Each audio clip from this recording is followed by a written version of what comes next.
करण और भावना एक call centre में काम करते थे। उनके एक फ्रेंड की शादी थी तो उन्हें ट्रेन से गांव पहुंचना था।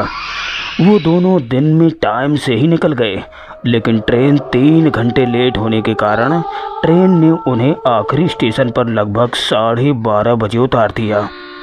पूरे स्टेशन पर गहरा सन्नाटा था। ना तो उन्हें कोई पैसेंजर दिख रहा था और ना ही कोई स्टेशन मास्टर नजर आ रहा था। स्टेशन से बाहर निकलकर वो दोनों टैक्सी ढूंढने लगे, लेकिन वहाँ दूर दूर तक कोई भी नज़र नहीं आ रहा था। इंसान तो छोड़ो, वहाँ एक परिंदा भी नज़र नहीं आ रहा था। तभी भावना, ये कैसा भूतिया स्टेशन है, ना तो कोई इंसान नज़र आ रहा है और ना ही कोई टैक्सी वाला। करण, क्या पता, शायद हम लोग बहुत ज़्यादा लेट हो गए हैं। थोड़ा इंतज़ार करने के बाद वहाँ एक टैक्सी आकर रुकी। ड्राइवर ने गाड़ी का शीशा नीचे करते हुए उनसे कहा, तुम्हें अपने जान प्यारे ना है के? इतने रात को यहाँ क्या कर रहे हो? इस गांव में पहली बार आए हो के? करण, लेकिन तुम्हारी इन बातों से तुम्हारा क्या मतलब है? ड्राइवर, मतलब के साहब जी, तुम्हें इस गांव के बारे में पता नहीं है। इतने रात में किसी भूत प्रेत ने आपको पकड़ लिया तो लेने के देने पड़ जाएंगे। करण, अरे भाई, तुम अपनी फालतू की बात बंद करो और ये बताओ, देवगढ़ चलोगे क्या? ड्राइवर, अरे साहब जी, आपको तो अपनी जान प्यारी ना है, पर मने तो बचाओ। करण, अरे भाई चलो, चाहे किराया डबल ट्रिपल ले लेना। ड्राइवर, 500 लगेंगे साहब जी। अब करण, 500? चौंकते हुए, कोई बात नहीं, चलो भैया, थोड़ा जल्दी चलो। टैक्सी में बैठे अभी थोड़ी देर ही हुई थी कि देवगढ़ वाले रास्ते में पहुंचते ही टैक्सी बंद हो गई।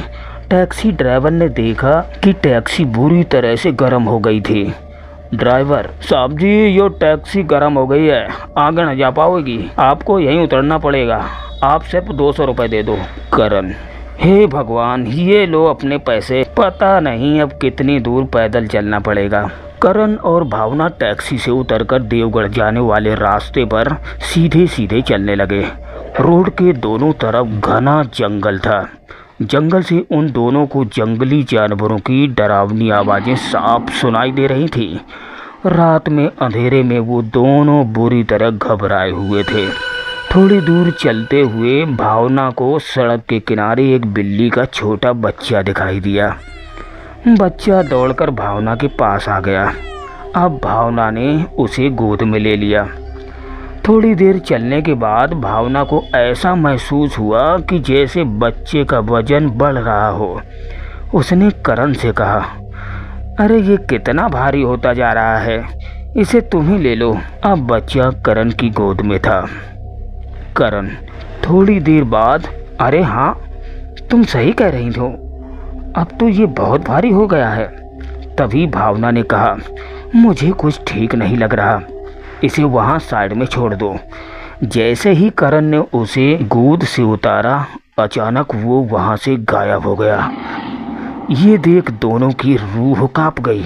अब दोनों एक दूसरे का हाथ पकड़कर जल्दी जल्दी चलने लगे। भावना बहुत ज़्यादा डरी हुई थी। तभी करण ने कहा, कुछ सही नहीं हो रहा है, शायद वो कोई छलावा था। अच्छा हुआ कि हमने उसे जल्दी ही छोड़ दिया। कुछ दूर चले ही थे कि पीछे से एक हॉर्न की आवाज़ आई। मुड़कर देखा तो एक बस आ रही थी। बस आता देखकर उनमें जान आ गई और उसे रोकने का इशारा करने लगे। ड्राइवर की नज़र जब इन दोनों पर पड़ी तो ड्राइवर ने बस ठीक उनके पास रोक दी। अब करण और भावना बस के दरवाजे के सामने ही खड़े थे। कंडक्टर ने दरवाज़ा खोलते ही कहा, अरे इतने रात गए, आप लोग कहाँ जा रहे हो? आओ मैडम जी, आओ। भावना पहली सीढ़ी चढ़ी ही थी कि करण की नज़र बस के अंदर गई। उसने देखा कि 2 अजीब से पैसेंजर बैठे हुए हैं, जिनके पैर आम इंसानों की तरह नहीं बल्कि उल्टे हैं। करण ने तुरंत भावना का हाथ पकड़ा और नीचे उतार लिया।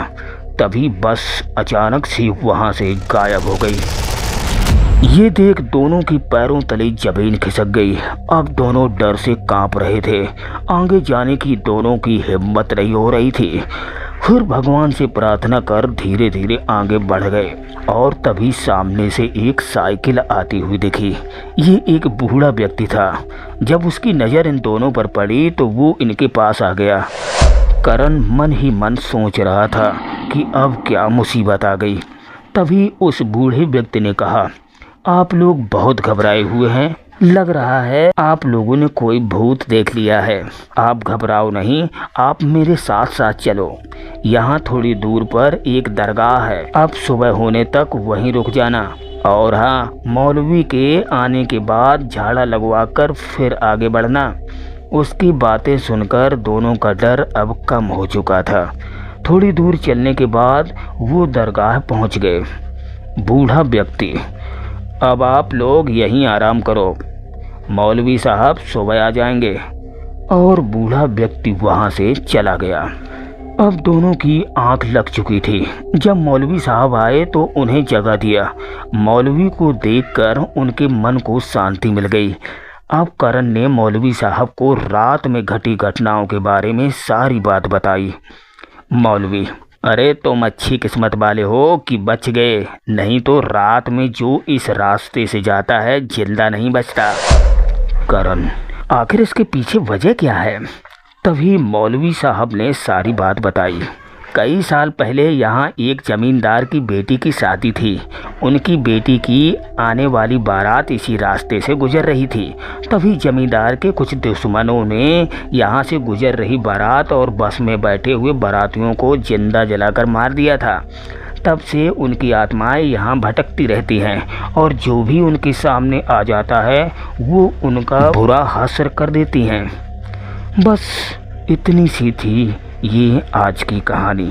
मेरी मेहनत अच्छी लगी हो तो प्लीज़ वीडियो को लाइक कर हमारे चैनल को भी सब्सक्राइब कर लें, जिससे कि आने वाली वीडियो आपके पास पहुंच सके। जय हिंद दोस्तों।